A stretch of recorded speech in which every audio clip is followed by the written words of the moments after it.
Naples Fantastique a le plaisir, l'honneur de vous accueillir dans l'un des théâtres lyriques les plus beaux du monde, le Théâtre San Carlo de Naples.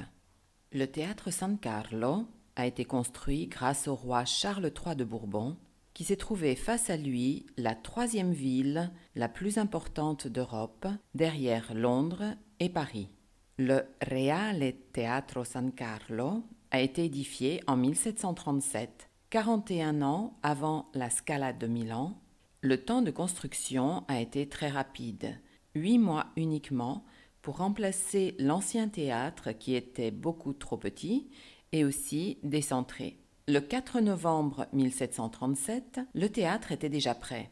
Le 4 novembre était aussi le jour de la fête du roi. Donc le roi s'était fait un cadeau absolument splendide de 75 000 ducats, c'est-à-dire environ 1,5 million d'euros actuels. C'est dans ce théâtre aussi que fut inventé l'opéra bouffe, qui était l'opposé de l'opéra sérieuse qui parlait de grands dieux du passé, de l'amour entre les dieux et l'Olympe. Naples fut aussi la capitale choisie pendant les voyages du Grand Tour. Le Grand Tour s'adressait surtout à des personnes, à l'élite du nord de l'Europe, et ce voyage avait un caractère éducatif. Effectivement, l'objectif primaire, c'était le voyage en Italie, puisque l'Italie a toujours un patrimoine de monuments antiques, romains, grecs. Ils étaient aussi très curieux de découvrir ce qu'avaient produit les éruptions volcaniques du Vésuve à côté de Naples. On pourrait dire à l'heure actuelle que le Grand Tour a été le premier épisode de tourisme de masse, qui a été aussi le précurseur des voyages en direction du sud et du soleil évidemment. Donc c'était aussi la découverte des ruines de Herculanum et de Pompéi. Charles III a été un des plus grands rois pour notre règne et aussi pionnier de l'archéologie en Italie. Mais le 13 février 1816, pendant les répétitions pour un ballet, en 2 heures, le théâtre brûle complètement. Cela donne un coup d'arrêt à ce climat de grande ferveur artistique, culturelle et musicale. Les incendies étaient assez courants puisque les théâtres étaient faits en bois et on utilisait aussi des lampes à huile. Donc il ne reste du théâtre que la structure principale. Alors le fils de Charles III, Ferdinand Ier de Bourbon, décide de reconstruire le théâtre et pour ceci, pour reconstruire ce théâtre, il n'a pas fallu 8 ans comme pour reconstruire la Fenice de Venise, ni 16 ans comme pour reconstruire le théâtre Petruzzelli de Bari. Seulement 300 jours ont suffi pour remettre le théâtre sur pied. L'architecte Antonio Nicolini décida de garder la structure originale avec un plan en fer à cheval. Jusqu'à l'unité d'Italie, le théâtre San Carlo n'avait pas ses couleurs. La tapisserie était bleue et les décorations étaient argentées. D'ailleurs, Stendhal écrivait qu'il avait l'impression de se trouver à la cour d'un empereur oriental. Avec les Savoie, ils décidèrent de faire devenir toute la tapisserie rouge et les décorations dorées. La scène, qui mesure 1100 mètres carrés, est pratiquement le double du parterre, qui quant à lui a une superficie de 600 mètres carrés. Pour évaluer la profondeur de la scène, il faut imaginer que pour certaines représentations, il y a eu des dizaines de chevaux ainsi qu'un éléphant. Pour donner plus de profondeur à la scène, a été rajouté aussi le superbe arc d'avant-scène. Sur le côté de la scène ont été insérées 8 loges latérales qui ne sont pas vendues car la visibilité n'est pas bonne. Ces loges étaient utilisées par Donizetti, qui était directeur artistique du San Carlo, ainsi que par Rossini, pour voir si l'opéra allait bien. Au sommet de cet arc a été rajoutée aussi l'horloge. Cette horloge représente le temps et les heures. Au centre de l'horloge, on distingue très bien une figure masculine, Hélé, qui est donc Chronos. Il est là pour indiquer le temps avec sa main pointée sur les heures. En bas, il s'agit de la sirène Parthénope, qui est agenouillée avec les bras levés.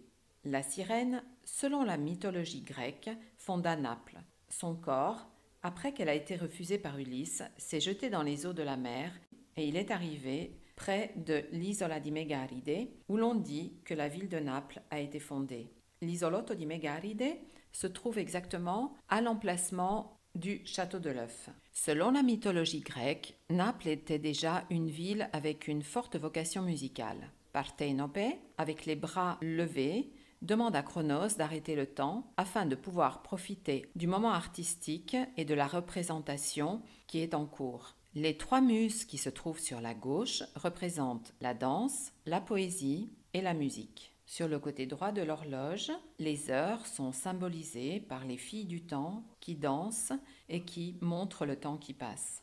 Malheureusement, la requête de la sirène Parthénope n'a pas été acceptée par Cronos et le temps, on ne peut pas l'arrêter. L'horloge fonctionne encore. C'est son cadran qui bouge et les aiguilles sont représentées par le bras de Cronos qui, lui, est fixe. Le cadran tourne sur lui-même en sens anti-horaire, de la droite vers la gauche. Entre une heure et l'autre, il y a 4 segments qui représentent les quarts d'heure. Le plafond, quant à lui, a une hauteur de 23 mètres. Il est recouvert par une toile absolument splendide de 500 mètres carrés, œuvre des frères Camarano, et qui représente au centre Apollon, habillé en rouge, qui est en train d'introduire sur la droite Athènes, ainsi que des personnalités, des écrivains très importants du passé. Sur la gauche, Dante et Béatrice, Homère et Virgile sur la droite.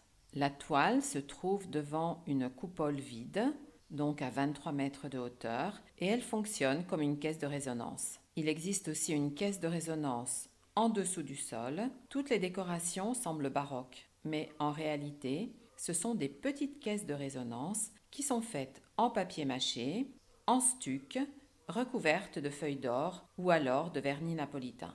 Ainsi, cela absorbe les ondes acoustiques et cela évite les échos. Le blason des Bourbons, qui se trouve à côté de l'arc, représente un écusson bleu avec 3 lys et autour on remarque aussi des symboles héraldiques des familles avec lesquelles les Bourbons étaient apparentés. Ce blason avait été recouvert en 1861 par un autre blason de la famille de Savoie. En 1980, tremblement de terre en Irpinia et le blason des Savoie s'effondre. Ainsi, celui des Bourbons a réapparu et nous l'avons conservé, vu que ce sont eux qui ont fondé le théâtre San Carlo. Le blason de la famille de Savoie est présent sur la balustrade de la loge royale.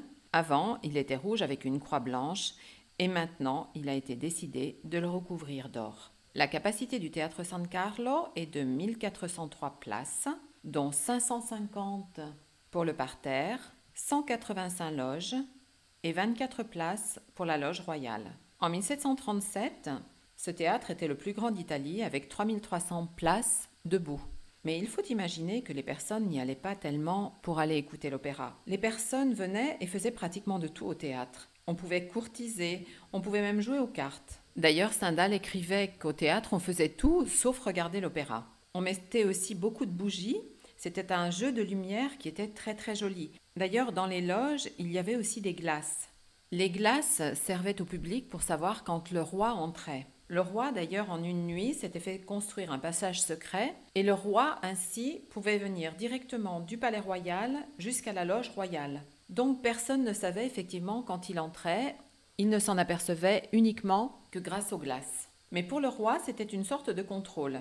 Le roi était la première personne qui avait le droit d'applaudir. Donc, si jamais quelqu'un avait l'idée d'applaudir avant le roi, la police venait, trouvait la personne qui avait osé applaudir avant le roi et elle pouvait même l'emmener en prison. Les seuls spectateurs qui pouvaient faire ce qu'ils voulaient, c'est ceux qui se trouvaient dans le poulailler, parce qu'au poulailler, il n'y avait absolument pas la place de mettre de glace. Encore maintenant, les connaisseurs préfèrent réserver au poulailler parce qu'ils sont à côté de la caisse de résonance. Étant à côté de la caisse de résonance, ils ont une acoustique absolument extraordinaire et si vous avez l'occasion d'assister à un spectacle, très souvent à la fin du spectacle, les musiciens, les chanteurs regardent en direction du poulailler. Ils attendent pour voir si justement les applaudissements arrivent parce que les connaisseurs choisissent cet emplacement.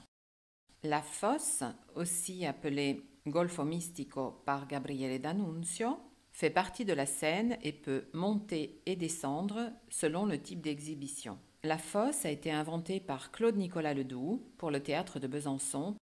Pendant l'exhibition de l'opéra, la fosse descend comme une sorte de coquille afin d'améliorer l'acoustique et aussi pour ne pas distraire le public. En face de la scène, évidemment, nous trouvons la loge royale et vous pourrez admirer cette couronne de la loge royale qui est faite de papier mâché. Sur les côtés de la loge royale, 2 portes, car la cour royale avait l'habitude de rentrer par les loges situées sur les côtés. Derrière la loge royale se trouvait la pièce pour le jeu de hasard. Nous espérons que certains d'entre vous ont déjà eu le plaisir de visiter le théâtre San Carlo.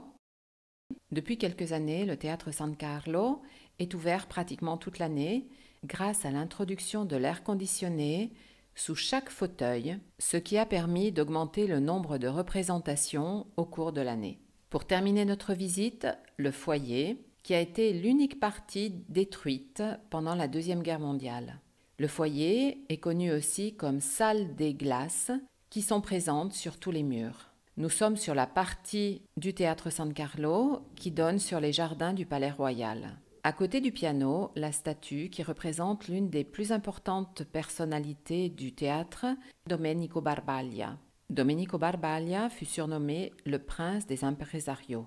Il avait géré d'ailleurs certains des théâtres les plus importants, dont la Scala de Milan.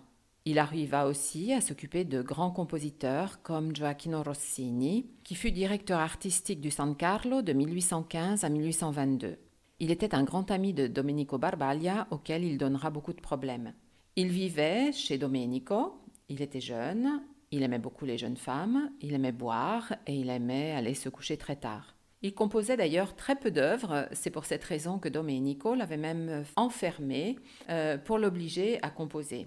À la fin, Gioachino Rossini, qu'est-ce qu'il a fait? Tout simplement, il est parti avec la compagne de Domenico Barbaglia, la célèbre soprano Isabelle Colbran, très très célèbre, et ainsi ils s'enfuirent tous les deux et ils se sont même mariés, ce qui fait que Domenico Barbaglia a perdu en une nuit l'ami, le directeur artistique, la soprano et aussi sa compagne. Mais bon, Domenico était un personnage très très réactif et tout de suite il a décidé de faire un contrat avec Donizetti, un autre grand directeur qui a été ici pratiquement pendant 17 ans, de 1822 jusqu'à 1839. Domenico Barbaglia avait obtenu aussi de la France le monopole en ce qui concerne le jeu de hasard. Il a introduit les roulettes en aidant ainsi les caisses du San Carlo et de la Scala à se reprendre. Pour finir, un buste de Giuseppe Verdi, directeur artistique du San Carlo de 1862 à 1864. Cette sculpture est une sculpture